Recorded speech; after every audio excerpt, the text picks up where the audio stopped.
FAB.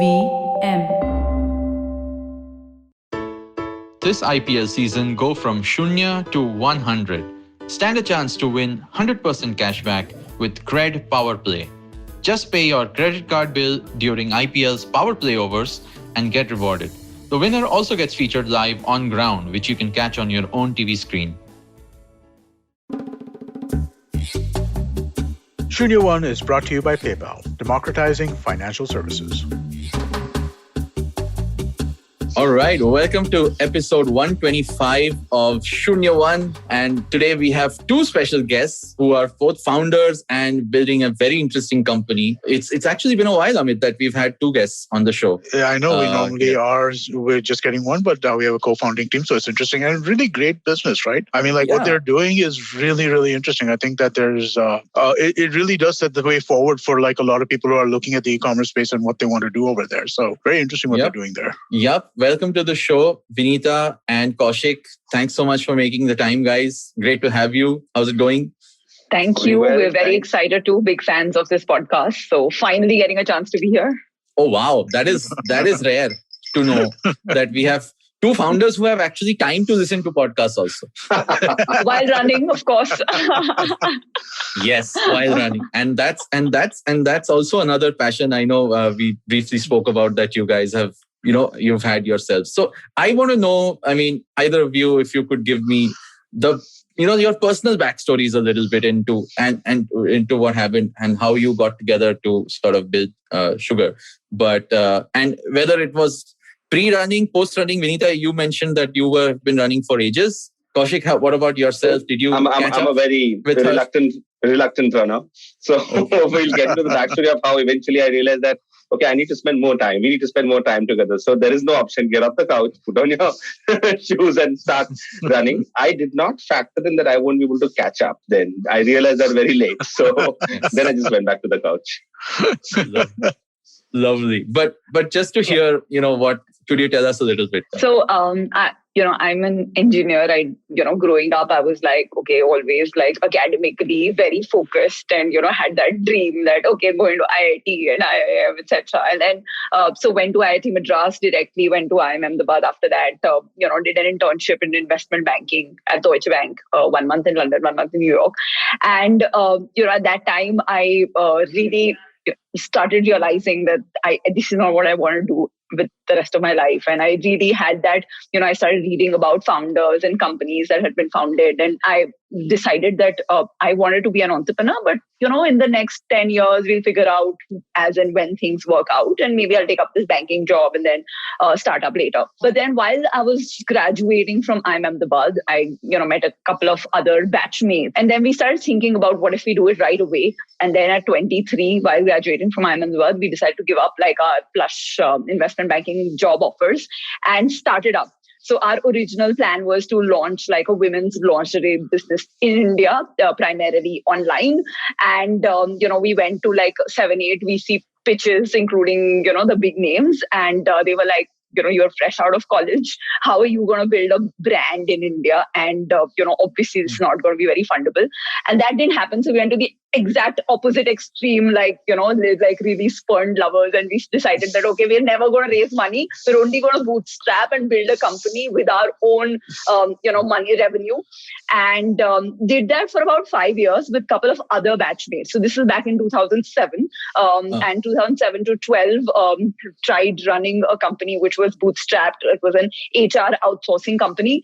It was very hard, didn't really scale, but we were profitable. We were able to draw our own salaries. But, there was really not much action happening. And Kaushik was one batch junior to me at IIM Ahmedabad, and we were seeing each other.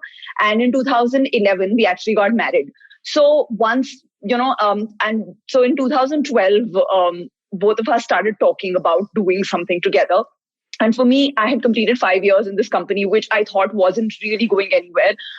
We wouldn't be able to really scale this because it wasn't really a product, it was a service. So, running a service business is very hard, especially B2B. Yeah. It's all about like just constantly sales. That's when we came upon this idea, which we'll talk about, which wasn't sugar actually, it was something else. But yeah, then Kaushik and I decided to launch this in 2012 together. Let Kaushik talk about his background, and then we can talk about, what we started building and how it ended up being resulting in sugar. Most people, give me very weird looks, and I tell them, there is a footnote to the fact that she's a batch senior to me in business school. I worked for 2 years before going to business school. She went directly. Nobody's judging, Kaushik. Yes, you don't get the stairs. I get the stairs. but anyway, for me, born and brought up in Calcutta, standard, very predictable career path. Went to Pilani for engineering, moved to Hyderabad, Oracle, worked there for 2 years.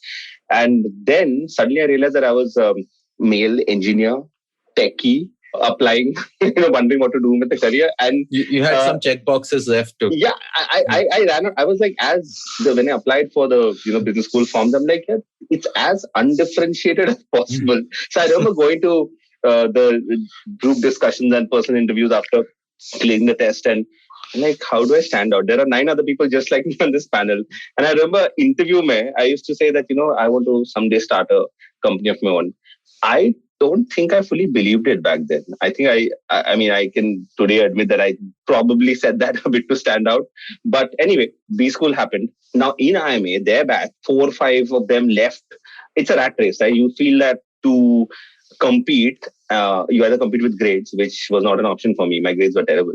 Or you compete by getting some of the more sought after jobs and internships. So that worked erratically though. An investment banking job happened.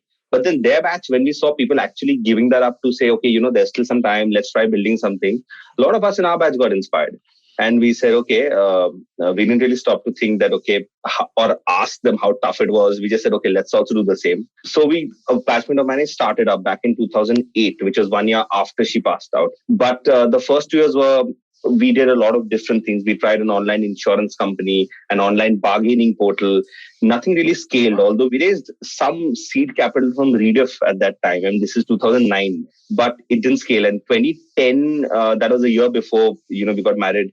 We were in a very weird position because the families were being introduced. There's this question that, ladka kya karta hai? What does the guy do? And I swear I didn't have a legit answer to that. and of course, my bank balance is looking ridiculous. Called it quits then, went back to a job, worked with McKinsey for 2 years. And 2012 sort of the path came together. We just said that, okay, we finished, we're done with the marriage. There is hopefully some time before our family start asking the next question. There is time now. Let's try starting up one more time. But of course, as Vineeta said, it was not sugar that we started with. And it is something related, but very, very different. So, but that's it. Yeah, this is an incredible backstory, and thank you for going into this much detail, guys, because the honest truth is, some parts of it I personally find relatable. Definitely the ladka kya karta hai. But this is also inspiring because both of you sort of, dove into your entrepreneurial stints at different times. You arrived at the choice of, wanting to do something on your own independently before you all obviously dove into this together. And Vineeta, you mentioned that your earlier business was a services business. I think back then that's what starting up was. Most companies were doing sort of offshoring or services, or there were hardly any product companies out there. What I want to know, you said you built something next, which is maybe the genesis of sugar. But did you all given your, I would say, like you said, Kaushik, not fairly undifferentiated backgrounds, why choose, how did you narrow down on an industry? Because I heard HR, I heard the original lingerie brand idea. I heard so many ideas amongst the two of you. How did you know what to sort of do? Or was it a pure data-driven decision, or was it half data, half passion, or in your own words, maybe, either of you? So honestly, I think so 2012, once I exited my previous company, sold my shares to my co-founder and had like some bit of small amount of seed capital. And Kaushik was still working at McKinsey. In fact, he was at Jamshedpur in a steel plant, and at that time, it actually started with him just saying that whatever you need, I'll help you out. And I thought that probably I'm going to start by myself, Kaushik would probably moonlight and help out with stuff because he was the tech guy. So in terms of like, over that year, we sort of started having this realization that we're probably a great team because like the things that we get excited about are very different. And, like, for instance, I've always been like a more numbers execution kind of a person. Kaushik likes, the more creative stuff and he likes tech. So Kaushik was always very passionate about saying that, is there something that can leverage e-commerce over the next 10 years to build something? And I was always obsessed with this idea of, women consumers and, like the idea of bringing like the best of brands and products to women in India and doing it like execution being the differentiator. Like there were companies trying to do that, but could you do it better? Because we were still not able to get access to the kind of brands and products that, women in Europe and the US had. So for me, it was always about like, can we build a brand? Can we build a consumer business, which especially targets women? Because that's where we were seeing the maximum change. Millennial women were really changing the way they were shopping, the way they were, fashion, makeup. All of these were going through a massive transition around then, 2012, 2013.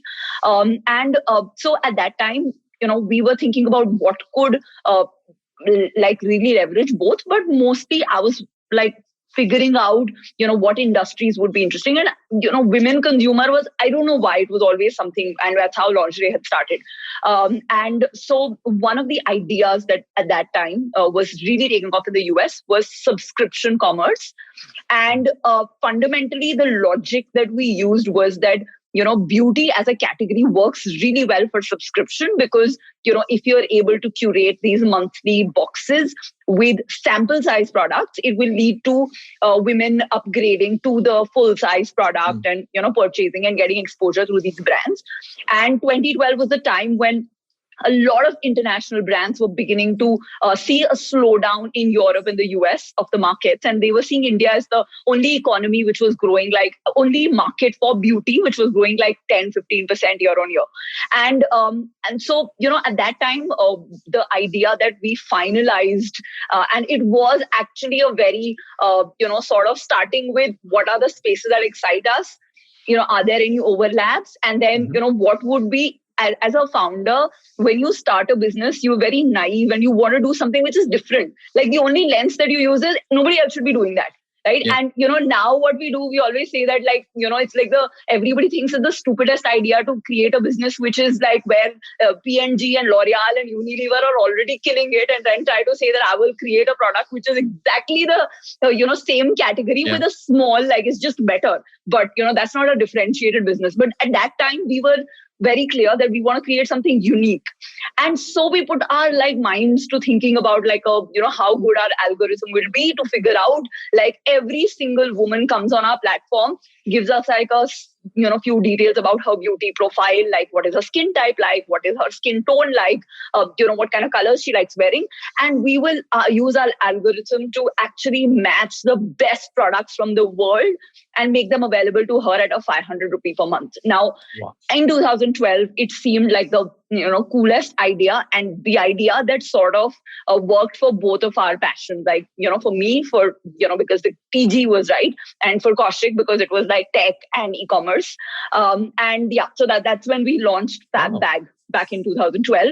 And, when it like the first few months, like momentum started building, and I, just tried to raise some funding. Like the first few angels were like, it would be a lot easier for you to raise this money if Kaushik were to also do this full time. I think the bias against like women entrepreneurs was much higher back then.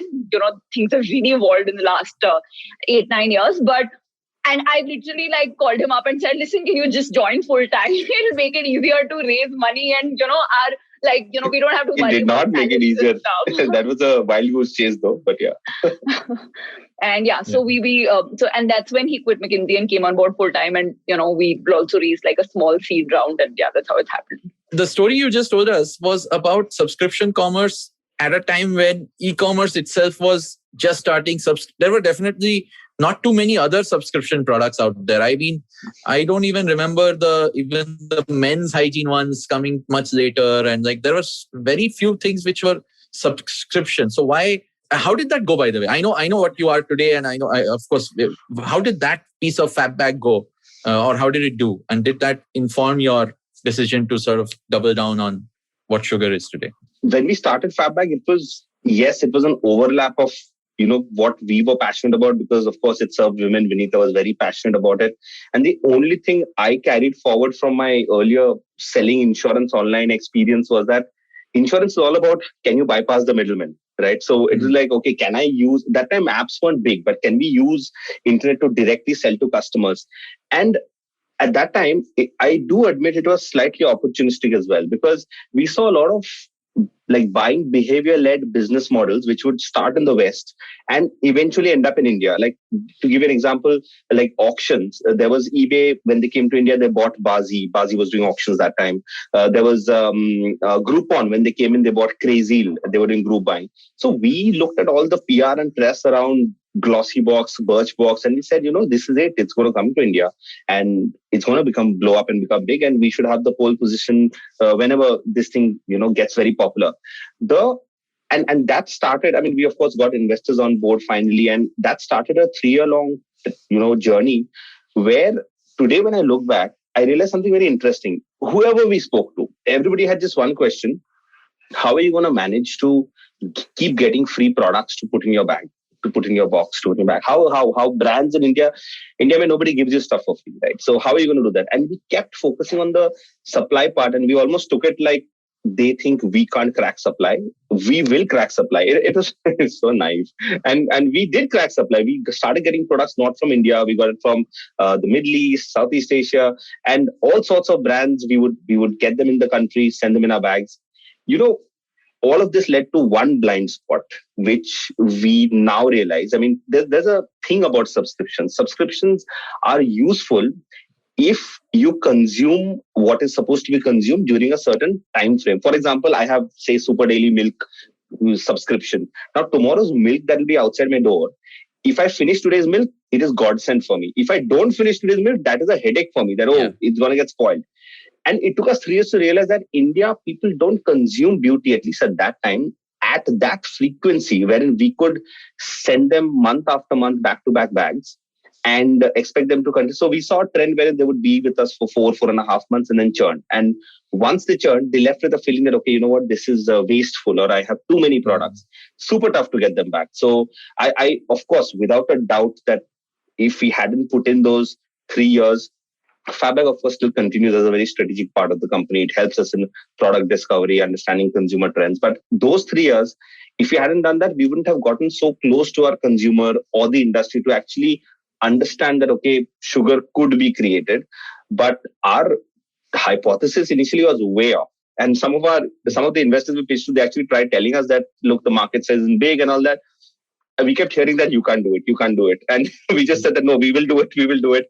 That's, I don't know. I'm amazed that we are able to look back and laugh at it now. That time it seemed that people would just say that, like, beta tumse na ho paega. And we'd be like, no, we are going to try and fix this.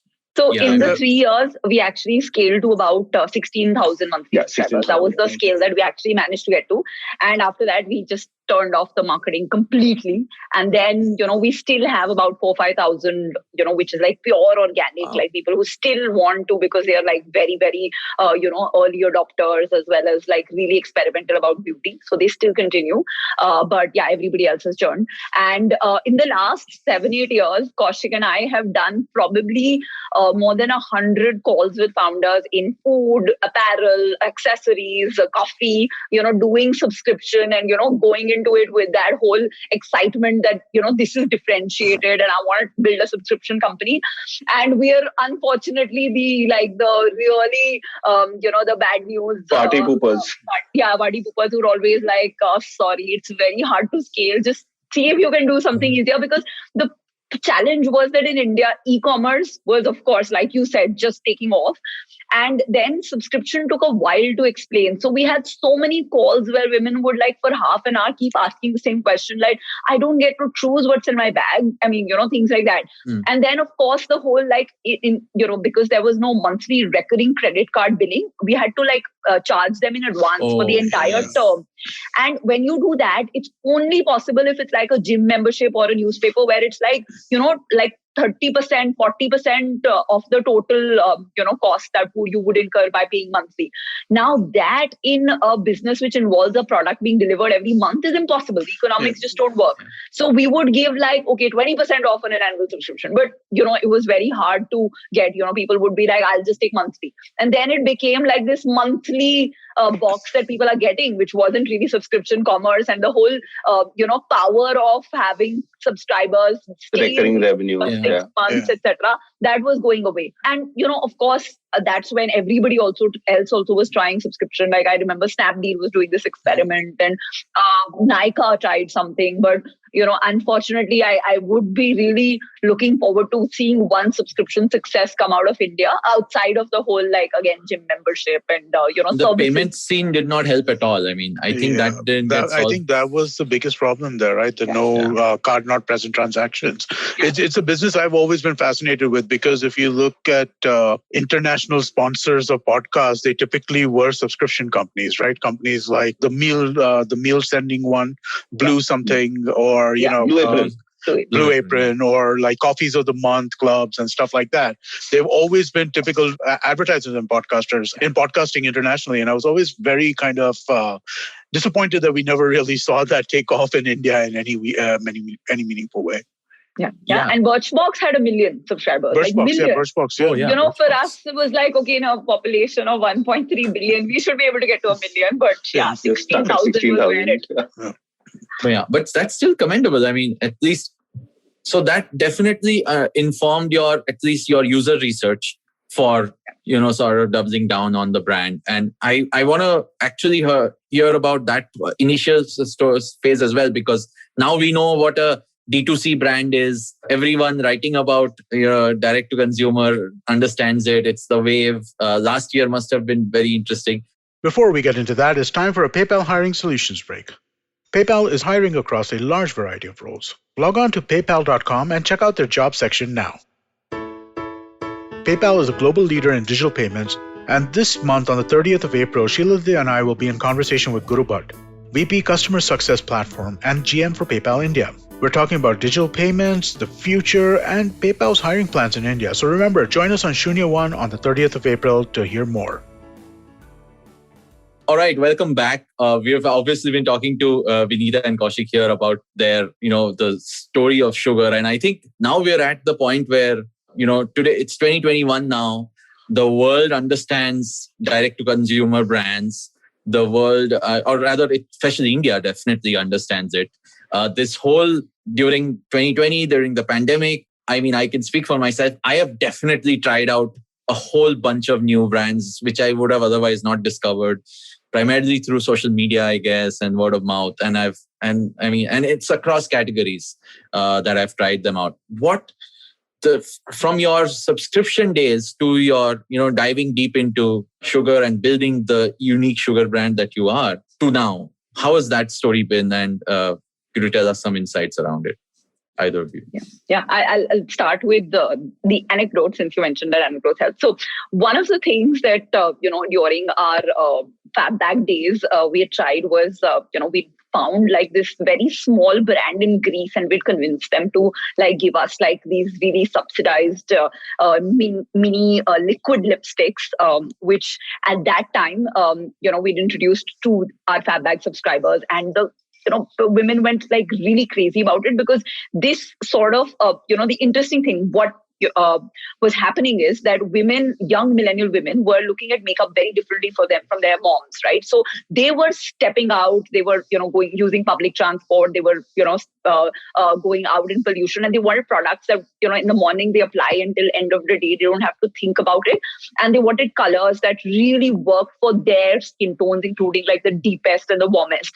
So because this Greek supplier was very small, they were able to do everything that we told them to with the product and give us something that we thought would work for these consumers. And the feedback was amazing. So what we did after that was we went to all the large brands in India. Like we went to every single makeup brand in India and said that, listen, this consumer is changing. The best product that you can create is like this ultra long lasting matte liquid lipstick. We will give you the formulation. We will give you the colors. And, just help us with these because we can do great work together as a part of FAB Bags. And all of them looked at that and, they went back, they just said that I think it's too early for India. The consumers are used to finding a gloss. And if they apply something from a liquid bottle on their lips and instead of a gloss, it becomes matte, there will be dissonance and, it's going to lead to a lot of churn for us. And we don't want to.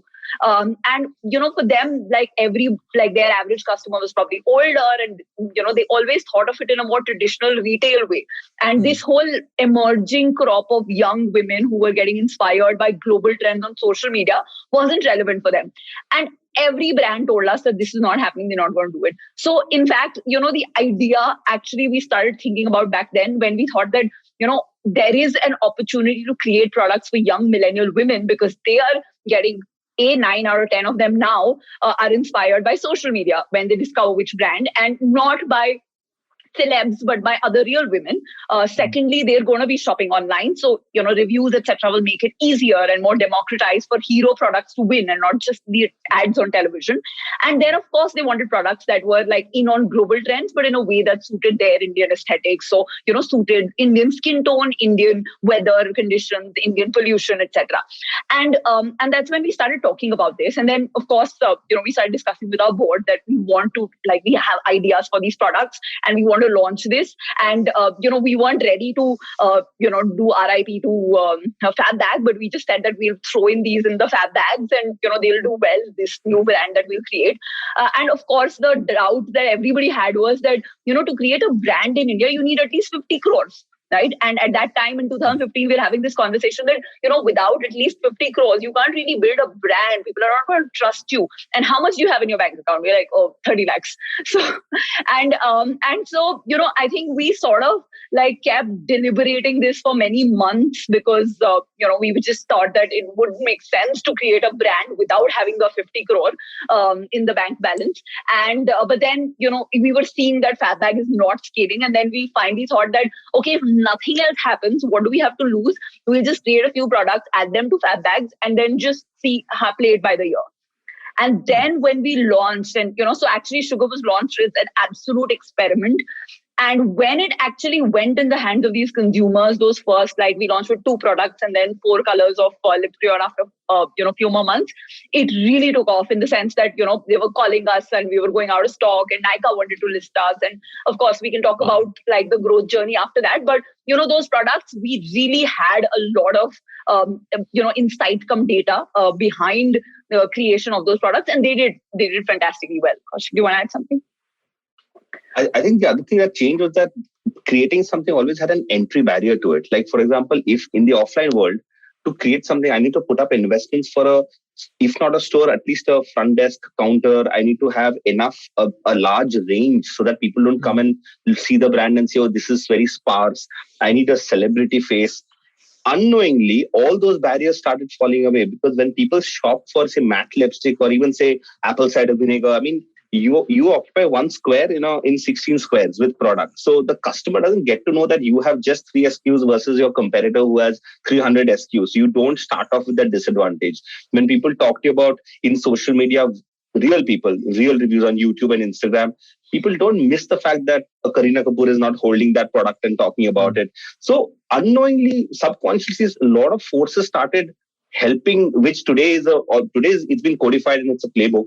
But at that time, all of those started giving us chance after chance wherein we could be treated on merit.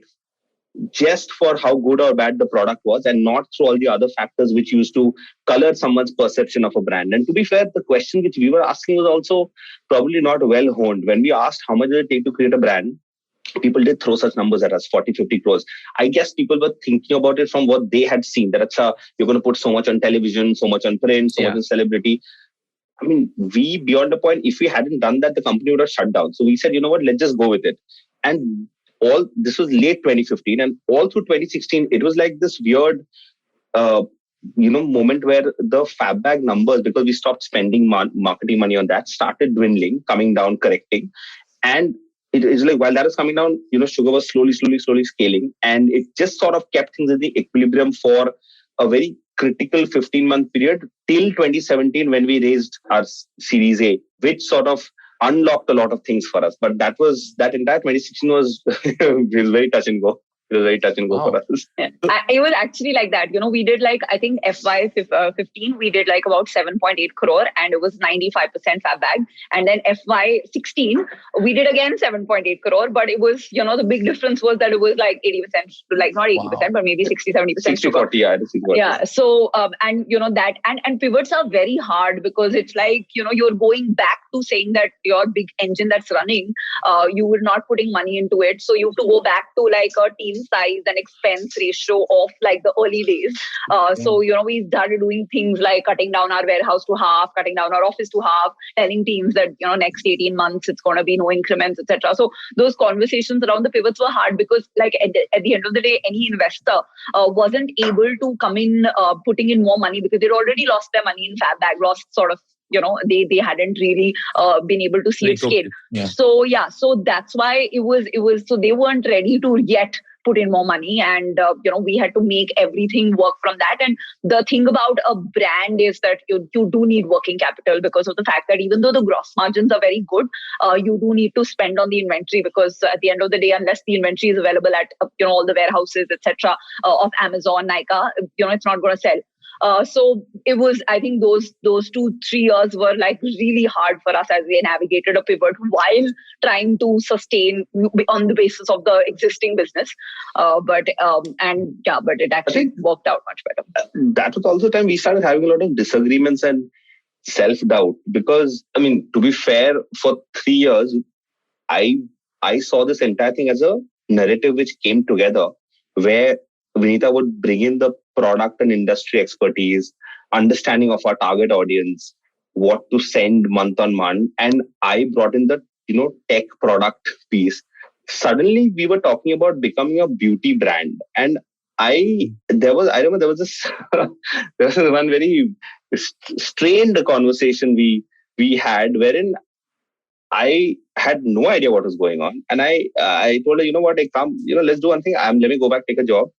You carry onwards with this, because I really didn't know where I would fit in this new pivoted part of the business. Of course, look at all the other brands in all the FMCGs. They have brand managers who lead the whole, brand building efforts. And there's just, there's so much to do. But at that time, that whole disappointment of something not having scaled completely clouded our minds, visibility into what the future could be.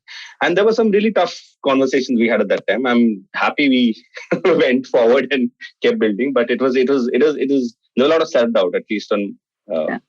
So now if you see 2021, 22, how the brands are made, like you said, playbook, it's you're using a lot of e-commerce, social media, your performance marketing, and it's really changed. But in 2015, it seemed like you're trying to build another Lakme. So in 2015, it was trying to build another Lakme is stupid, as well as, it's not a tech business. It's not a really a smart people kind of business. It's not a business that requires engineers, so to say.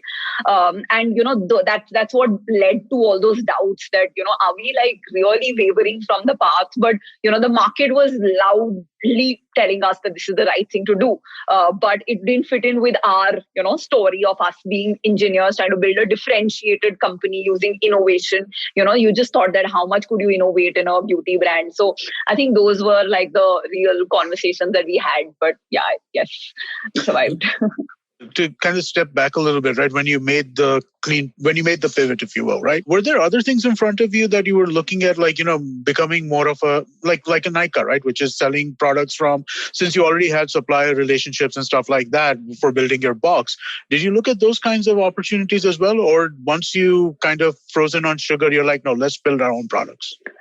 We actually used to at FAB BAG also retail these products because we had to prove that economics to our brand, saying that, you send samples and this many people buy. So there was a funnel that we were creating for our brands. And that's why we were retailing. And we realized that, like the only thing the consumer cared at that point when she was making that purchase decision was the discount. So she wouldn't care about like the experience, the fact that she got the sample, the fact that, all of that. She would just care at that point of time when she's making the purchase, how much is the discount. And which is when we realized that for us to do that, and Nykaa had just started and was doing a fantastic job using content. And we ourselves wondered that would Nykaa be able to fight an Amazon, because Amazon will always have much bigger discounts, even though they weren't big on beauty at that time. Right. And so, I mean, for us, it seemed like this was a much bigger opportunity. And it wasn't like, we didn't look at this decision from the perspective of FAB BAG is not working, what should we do next? We were looking at it from the perspective of, oh my God, like, what these women really want is better products and brands that can give products that are for millennials. So it was not really like running away from what's not working. Effectively, it turned out to be like that, but it was more like getting drawn to this big, loud consumer insight, which was coming, which is creating products for millennials. So, and when you obviously, I mean, I actually have a very random side question about the name genesis also. Like, you both are runners, like sugar should not be something which is in your vocabulary. Is this a question you get asked? Yeah, we get asked a lot. Sugar cosmetics is for having that sugar rush without the calories. That's a very made up story we tell everybody. It's a made up story, but we are like, women love makeup because it gets them a high, because it's like the thing they do for themselves. And if you can do that without the calories, why not? That's not why we named it though. This is just... No, this question we get asked and I keep telling everybody, you know what, please give me time. Someday in 2025 or 2030, I'll write a book. I will talk about it because it's like very, very random and plus say, but yeah, to everybody else, to be fair, we did narrow down a list of 5 names and some of those names are really bad. Now that we look at it, we did a poll and this one name, just everybody when they heard it or saw it on the poll, one feedback we got was that sounds like I've heard this before. It didn't seem like a new name. There was this inbuilt familiarity with the name, which sort of was very different from the other names that we run through. I mean, there was some other nice name. There was something called Pepper we had, Pepper Cosmetics. I mean, we thought Pepper would be peppy. Feedback came, what feedback we got? We said that Pepper, but skincare, we just put pepper on yes. So we came with a name called, I personally love the name Stoked. I thought, you're stoked about something, Stoked. And we got feedback which said that, is your product in stock or out of stock? I'm like, okay, wait. Which is what we built in a bubble sometimes, right? So it was such an eye opener for us. So we just went with that, and it did catch on. Nice. In India, you have to think about a name which people don't mess up. I mean, I think that's a very important lens for India because you have like small distributors, retailers, everybody, and we do get asked that, "Madam, isme chini hai kya?" Wow. Wow. Yeah, we get asked that very often. Actually, it's such an obvious question one would have asked. But this, since you mentioned distributors, I had a question around this also, right? You guys both, again, while you've done businesses, you all this while you've been sharing, like you've done a lot of diverse businesses focused around tech and scaling and, like all entrepreneurs, they look at the addressable market and how huge it is. You did all your data. Your data was pointing to everything, right? How did you actually scale the manufacturing and ops part of that, which you guys, personally, you weren't so hands-on with, right? You were never making stuff. This is making stuff. How did that happen for you guys? Or how did you sort of grow into it? Yeah. So for FAB Bag, actually, we had started a bit of this because a lot of brands had, weren't really creating samples at that time in India. So we would really tell them that, okay, we will import the containers from China. We will, find an FDA approved filling facility where you can do it because, at the end of the day, FAB Bag had a clock. Like every month you had to have 5 products going, right? So there would be like brands ditching at the last minute. There would be customs issues and all kinds of. So FAB Bag was actually a supply chain nightmare. And the best thing about going through a nightmare like this is that, like the next thing, which is like creating a brand and doing like a easier supply chain, makes it look easier. So we have a team which is, like in India, I think we're probably one of the only brands that manufactures in 9 countries. A lot of our products have like a container made in a Taiwan or a China. The product is made in Italy, it gets filled in Dehradun, and stuff like that. So we have a very complex supply chain, but because this team actually, and most of our product, retail, all these people are people who were with us at FAB Bag and sort of grown with the company. They've seen that struggle for 7-8 years.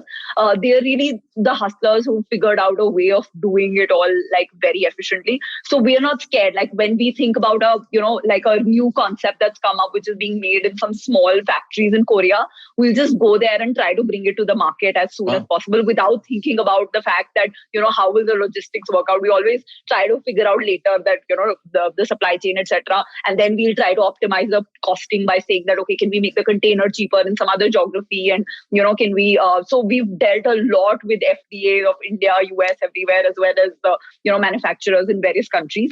And that I think helps us stay ahead in terms of, being fearless in like trying out trends. And, at the end of the day, the best part about having a very strong e-commerce side of business apart from retail is that you can do these experiments, go wrong, and, just like remove those products and focus on those hero products.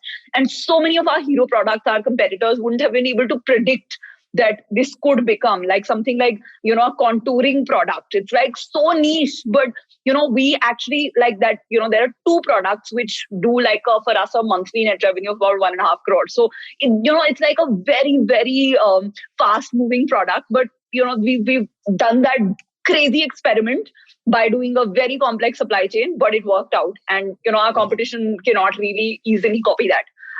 And that's the important. That's what I was going to ask. Like, do you see that as an edge for you, for your brand? Definitely. So we, think about 3 things that, this is how we will stay ahead. And like sort of now that we think about the moat pitch. Yeah, yes. Moat. In hindsight, these are the 3 like things which we call moat. Apart from, of course, the brand, that's the most important. But, one is product. We definitely have like we're able to spot trends early on and bring them to market very efficiently in terms of not spending too much on R&D, using our manufacturers, R&D labs to actually do all that. So that's first. And second is, of course, content. So in the last 2 years, we've really, we realized beauty is a category where content is so critical because it's like you trying to mirror the experience in the store where a girl will sit down and the beauty advisor will tell her, this is how you wear a winged eyeliner, this is how you contour. And that entire thing now has to be brought online. So the whole content and how it looks on different skin tones, including like the warmest and the deepest skin tones, is very critical to aiding the purchase. So which is why we, every month we actually have an engagement of more than 250 million on our social media platforms, and we're obsessed with creating like very original in-house content rather than using just influencers. So that's second. And third, of course, distribution. Luckily, we started ahead of all the other D2C brands. So the edge that we've had is that we managed to like eventually sign on all the big distributors as well as these large format retail stores like Shoppers Stop, Lifestyle, etc. at like margins that were feasible before younger brands started getting into stores. So I think these 3 is what we think helps us stay ahead, but consumers really evolving fast, so we never take anything for granted. We're always like, oh my god, like how do we do better and just make sure that our products are really like 4.8 5-star rated on Amazon consistently and on Nykaa, etc. Wow. And none of these since you mentioned those 2 names, they are also companies which manufacture themselves, Nykaa definitely does their own brand products as well. I'm sure some of them compete. This is where your brand play obviously makes sense, where your brand is, out there and more visible and sort of trying to be ahead. What is next? Like, how do you stay ahead in this race? Because like the last year, like coming to, what you must have seen, everything exploded with D2C. What was the pros and cons of, what happened with you guys specifically? Yeah. So the good thing about e-commerce search is that like most search in beauty as a category is shockingly brand led. So, you might think about the fact that, everything is linked to just like searching products or like not saying that I'm searching for a red lipstick. But no, it's, the searches are dominated by, say, a sugar lipstick or a MAC lipstick or whatever. So brand does play an important role. And I think the other part of it is, as these e-commerce companies have their own brands, etc. I think the big thing that we've continued to invest heavily in is retail, because retail for us is, of course, during COVID there was, footfall in stores etc. went down, but we consider that like a sort of a very high operating leverage part of the business, because once you got the store economics right, then every single consumer, you don't have to pay CAC. You just there, and that shelf space is like really keeps growing for you exponentially. And for us, in India, like obviously new brands are coming in, but like shelf space is some of the hardest to get into things, and we are already available in about 10,000 stores. So I think that's the other thing, because consumers take us more seriously as a brand because of the fact that they see us in retail online. So they may shop at any place, but our whole we have a thesis on how we want to get discovered online and on social media, and then be available every single place, like have crazy distribution, so that you just like availability doesn't become an issue, which I think for the next 3-4 years might be an issue for some D2C brands, because like 90% of India is still shopping offline. We think we want to solve for that before it becomes like a much easier to grow offline for other brands. Kaushik, do you want to add something here? No, I think you covered it. The only thing people ask us, why do retail when you're a D2C brand? So technically D2C in its purest form, even our own stores are D2C. We're not paying a commission, we're paying a rent, we're directly talking to the consumer. We get inspired by a lot of how brands are built in the US, China, more developed markets. Someday there will be large brands being built only in India. But today, like with 6-7% of the all trade being e-commerce, rest being offline. I was just joking with someone and saying that you're asking me to bat for 10 overs and asking me to score more than my competitor who's batting 50 overs. That's not fair, right? So if we're in 2021 and if we have to build a big brand and scale, we have to step out of our comfort zone of AWS bills and Shopify and understand that with distributor who doesn't give a shit about who I am, okay, who doesn't care who I am, usko samjhana ki please keep my products. It will move. So I think that's also we've learned it the hard way over the last 2 years, and I'm glad we did. So that was actually what I was about to ask. So you built your own distribution. You're not like partnering with somebody to kind of try and like piggyback on a distribution system that they want. Nobody would partner with us initially. Okay. When we wanted to partner, nobody would partner with us. So we said, okay, let's just try building it ourselves. Vineeta, if you want to add something to the... Yeah, and when we started, we were like, okay, 100 crore is our goal. Like, that's the thing. But now that we crossed that number, now we've become very greedy. We are like, actually, like this millennial consumer is suddenly becoming the most relevant consumer. So why 100? Why not 500? Why not 1,000? And when we do that, then retail is actually critical. But luckily, we in retail also we're fairly hedged. We do general trade, modern trade, our own stores. So we're able to. We have like like general trade is like a super profitable part of our business where you don't have as much working capital, etc. Modern trade and own stores are of course always like slightly harder to break even, etc. So we try to balance those so that this funding goes into that, because at the end of the day we are very anal about being as close to break even as possible. Like last 6 months, when COVID hit, everything was like crashing for us, and the first thing we did was that, okay, let's bounce to profitability. And, because of the fact that the fundamental unit economics are good and it's only like expansion that costs us money. Like last 2 quarters, we've actually been profitable while we're at like 50-60% more than our pre-COVID numbers. And that's only happened because of the fact that, we've always built the business very conservatively in terms of not investing too much capital and trying to, use some profitable channels to plow into the non-profitable ones and so on. And that's really helped us scale without spending a lot. And we've also been hedged because we're probably, a company that was very strong on retail. COVID happened. We suddenly had an app on at that time. We were one of the few brands that had its own app. And suddenly we saw that, 80% of our revenue was coming from online and, most of it from our own app. And where we had been focusing on trying to marry content and commerce and really create like an experience where you can figure out which shade works for you better, etc. And that really helped. So this sort of hedging of different channels is not something that we did by design, but now we value it because things go up and down, but it helps us fight that uncertainty a bit better. That's where I guess your tech piece comes in, your, obviously the business background that you both have sort of, informed and influenced how you run the business, right? How you run the ops, how you run everything. Where now you are a brand, right? Now you are Sugar. You guys are squarely in the hot segment of, e-commerce, fashion. Where does this expand? Do you see a lot of the things you both mentioned you're doing things by not just your new playbook of D2C, but you're also competing in the home turf of the original large brands of India.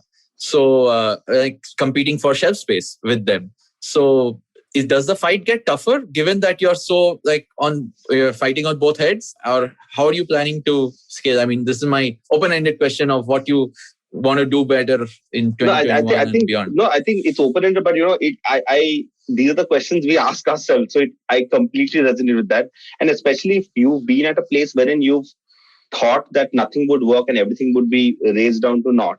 When you get some win in your sales, you suddenly feel like, okay, I have my basic threshold I've crossed. Now let's try be more fearless. Let's try competing as, pushing this as far as it can go.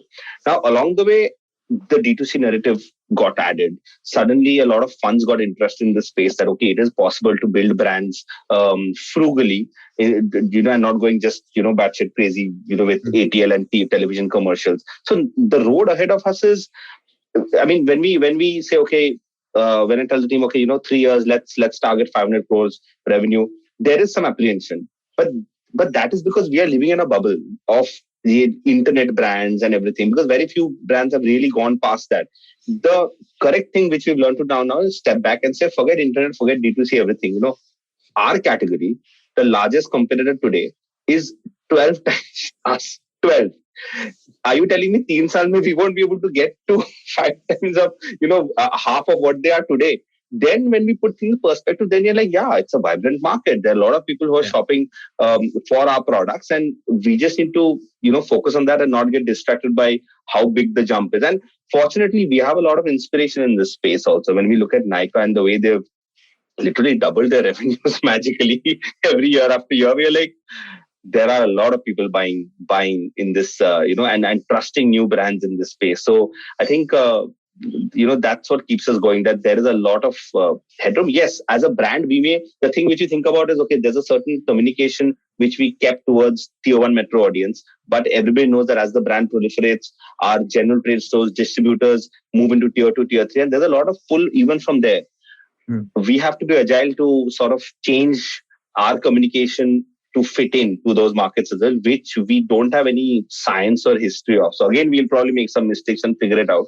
But the efforts are on. I think the only thing we have learned is keep throwing things at the wall to see what sticks. Earlier, we didn't have a lot of team members or funds to try out multiple experiments. So actually, if you ask me honestly, the only goal right now is over the next 12 months to maximize the number of experiments we can do. Because if you're able to do that, we know that something will stick. So that's the blind faith we are going with. And in terms of categories, like makeup is like about 20% of the beauty market in India. There are like 2-3 very large categories that, we will also expand to, because it's like the logical next step, because we have the distribution, the back end built in. And, we think that the first principles of how to build a brand for millennials stay the same.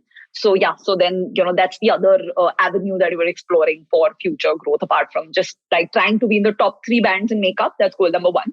And then, of course, explore the other 2 categories and see what we can build in terms of a sizable business there. Wow. Yeah. I mean, and that's the perfect kind of ambition to have. Why not? Given that the stories you just shared with us, I think you guys can do anything. What can't you do, given that you've overcome? Why not is a very important thing that our team keeps saying. Like, why not? 3x next year, why not? Yeah. Why not indeed? Wow. I mean, thank you so much, guys. This was a fascinating discussion to getting to know, both of you and the amazing brand that you've built. I mean, please do share where folks who are listening to this can reach out to you. Are you guys on Twitter? Do you prefer LinkedIn? Shout out to whether if you're hiring people or, what you're looking for, anything. Yeah. So I think both of us over the last, at least lockdown time, we've missed company of and random office banter so much that suddenly we started spending a bit more time on Twitter, a little bit more time on LinkedIn. So I'm on first name Kaushik MKJ on both LinkedIn and Twitter. Instagram, I'm not very active. I know very few guys who have killed it on Instagram, by the way. But yeah, I mean, feel free to reach out if there are any follow-up questions. We are recruiting and building the team. A lot of it is for our new initiatives, which are across products and channels. So if you think you'd like to build with us, please reach out to hr@velvet.com or kaushik@velvet.com. Both work. But the spelling of Velvet is a little different. So okay. I think we'll put that in the footnotes. Yes. Thanks for confusing everybody, Kaushik. I'm available on @Runophilia, which is also slightly confusing, but it's RUNOPHILIA, the love for running, on Twitter. So yes, happy to connect with anyone. Yeah, and I think you guys both are active on Twitter, which is great. So we will hope that some folks who are listening to this definitely do reach out. And once again, thank you so much for doing this. This was a great conversation. Amit, you want to? Just before we end, everybody please subscribe or follow or whatever it is on whatever podcasting app that you're listening to. Listen on the IVM podcast app as well. That could also work. Also, over the last couple of months, we moved this to not being just audio. It's also available on YouTube on the IVM podcast app. So please follow us, subscribe to us, listen to us wherever you want to, but do listen. Yes. And reviews, please. Sorry, reviews help. So please do some reviews. I'm sure you guys are used to doing this for your own content if you've been doing it yourselves. Like, share, subscribe. The whole like, share, subscribe. Our team refuses to put us as the face, but yeah. This is good. Like, nobody's going to buy your product. But this was your chance. I hope this was entertaining as it might. We thoroughly enjoyed it, Shila. Thank you so much. It was the perfect Sunday. Thank you so much for being here, guys. Shunya One is brought to you by PayPal, democratizing financial services.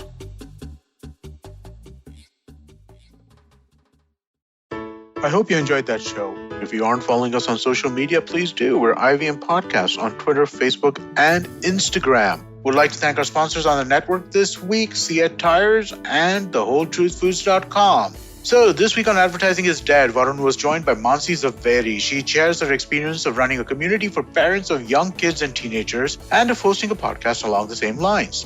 Gauri Devidayal was joined by Divya Thani on This Round is on Me. Divya works as a global editorial director with Condé Nast Traveler. They discuss the good, the bad, and the ugly of a travel writer's job. On Candid Kanan, Sid is in conversation with Adarsh Gaurav, who recently scored a BAFTA nomination for his role in the Netflix adaptation of The White Tiger. They talk about his role in the show, life pre- and post-stardom, and so much more. On Agla Station Adulthood, Ritash and Aichi talk about the precious time and opportunities lost to the lockdown and share their post-COVID wish list. When it comes to cricket this season, we have you covered. In English, we have Edges and Sledges, which do their show live on YouTube. They look for announcements over there. And for our Hindi listeners, we have Khel Niti, hosted by Rajiv Mishra and ex-Indian cricketer Sabah Kareem. This show is live streamed on YouTube every day at 9:15. Definitely do check these out and hope to see you again next week.